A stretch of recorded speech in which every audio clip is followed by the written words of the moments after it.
In this part, we are going to learn how to work with materials that not created or shipped with Substance Painter. Sometimes you need to work with materials that created inside Substance Designer, or maybe Quixel Megascan, or maybe those materials are scan based. So you need to know how to import and work with those materials. So for now, I'm going to show you how to work with materials that exported out of Substance Designer. I have this brick wall, and this material, I'm not going over this graph, just the outputs. We have some outputs such as base color, those are standard outputs, normal map, as you can see, roughness, metallic, ambient occlusion that created based on height, and also height or displacement output channel. This output has some identifier and labels. With this identifier, Substance Painter or all of these Substance ecosystem softwares can identify a specific channel to work with. So this is so important. If you creating some custom output, such as maybe SSS, you need to name the output and set this output inside your target software. So let me delete this one. Now let's import this material, but first we need to export that. I'm gonna right click and hit publish SBSAR or SBSAR and set the target directory and hit publish. I already published this material, and here it is, sloppybricks.sbsar, and I'm going to simply drag and drop that inside asset browser, not Substance canvas, not layers, just asset browser. And the moment I let go, this window popped up and asked us what kind of input we are importing. I am importing base material, so set that on base material. And also this resource is going to be in current session, or this project, exact project, or it would be in temporarily in asset browser. I'm going to choose current session, hit import, and it's going to be imported. Right now, inside Substance Painter, as you remember, we have some channels: base color, height, roughness, metallic, and normal. Those are standard inputs. But if you have any custom input, you can add that by clicking on this plus button, and unsupported by shader and user channel. I can select, for example, user 1 and change the name to SSS. And if I have the SSS channel inside Substance Designer, Substance Painter is going to find that channel. I don't have the SSS channel, so let's delete that one. So let's drag and drop this material in canvas. Substance Painter by default, let me open the setting. By default, tilings, this is layer stack option. Default UV scale for material. It's by default, I guess it's 1, but I changed that to 3. You can change that here, 1. Now we have our bricks inside Substance Painter. If you scroll down, all the way down, you see some extra options. These options are exposed out of Substance Designer. If I double click on graph and hit preview, You see, there's height, crack, normal, color, and AO. I exposed these parameters out of, maybe let me find ambient occlusion. These parameters are exposed, and you can find them right here. And also, let's go to, where is it, color. I have 6 brick colors. Let me open the designer. 1, 2, 3, 4, 5 color profile that connected to one multi-switch, and this multi-switch input is exposed. And here it is. Brick 1, if I drag this to brick 2, 3, 4, and 5. Can change the colors here or change the cement color. And also we have a random seed button that's going to random the whole material. This is a little bit weird, so let's disable height for now, or normal. Yep, I believe our normal is, the project is set to DirectX, I guess.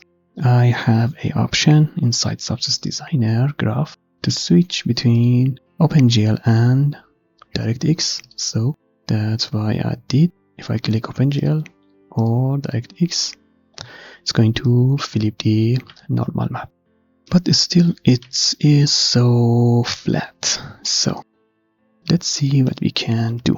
As you remember, we have some height information. If I switch to height, oh, I can't see the height. Let's create some base material. Why?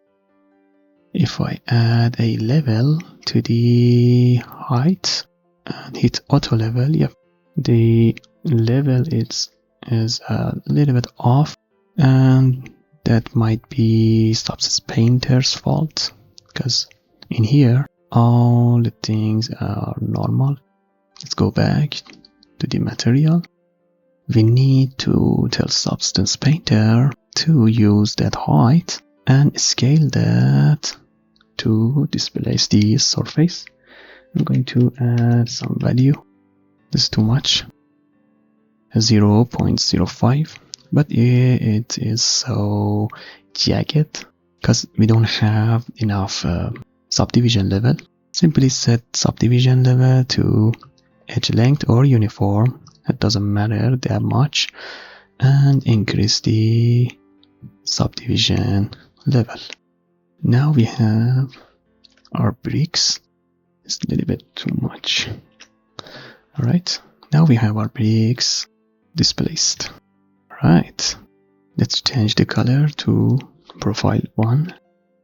Each time I changed something or parameters, as you see, a progress bar appears down here, and it's going to recalculate the whole graph, because this is a Substance Designer graph. It's not upscaling, it's not switching color, it's processing the whole graph each time. Let's look closely and go to texture set setting. Now we are in 248 texture size. Let's change this to 4096 and wait to do some calculation.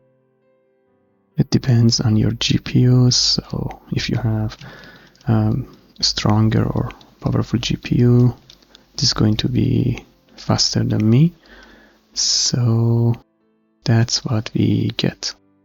Let's decrease the ambient occlusion opacity, switch to, or let me see, we don't have ambient occlusion channel. Yep, go to texture set setting. We don't have ambient occlusion here, but inside Substance Designer we have, so let's add that. Hit this plus button and ambient occlusion. It's going to process that ambient occlusion and add it to the scene. Disable, enable.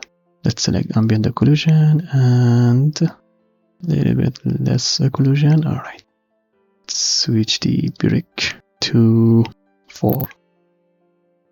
And it's going to process the whole graph. Now let's hit render and hope that Substance Painter crash. So let's hit render.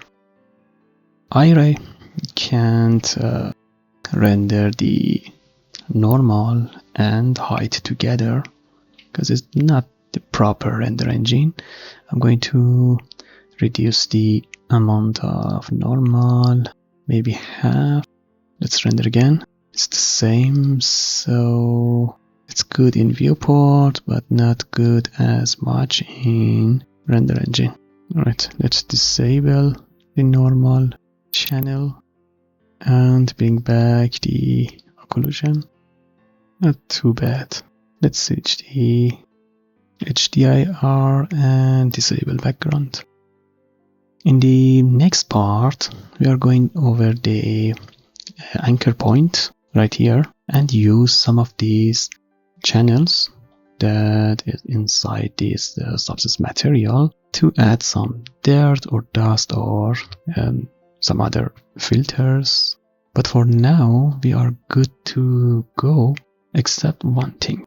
Sometimes we have substance materials, but these substance materials are not created inside Substance Designer. Let me show you what I mean. If I open Substance Player and drag and drop some of these fabrics, these fabrics are created inside Substance Alchemist or Substance 3D Sampler right now. These are not have any parameters, so you need to work with this thing, and it has nothing more than this to offer. So let's switch to 2048, and yep, that's it. Drag and drop some of these materials inside Substance Painter.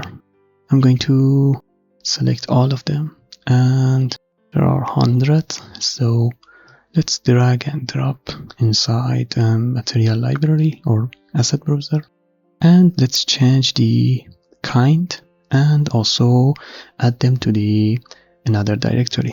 But it's so hard to name or change the kind one by one. So go to the top, select the top one, go to the bottom and hold shift click, select them, change the type to base material and this one, and let's add them to asset library permanently. So hit import and it's going to import them, but it might take long. Don't worry, it's responding and it's importing right now. This is 100 materials that Substance Painter processing, so this is not its fault. Alright, and that's imported. So we are created a folder. So inside asset browser, we can go to filter by path, find our fabric materials, can save this fabric material, have that as a separate asset browser. So let's work with this one. We don't need to have a scale or displacement, so let's set that to 0 or just disable. Now we can drag and drop these materials inside the canvas and have them on our model. Some of them looks weird because I have height channel enabled. Let me find some weird one. Maybe, yep, this one. It has some height value because as we would learn to the chapter 5, we can use subsurface scattering, and subsurface scattering needs to act on actual mesh. So now we have some mesh that displays out of our main mesh. So let's disable and also disable the height value. Let's render this one, and yep, this way you can have your materials in separate asset browser and use them in your future projects. So in this chapter we learned how to import materials from any source and have them inside Substance Painter. In the next chapter we are going to work on our new concept. I already made this concept in 3D, so we are going to work with assets.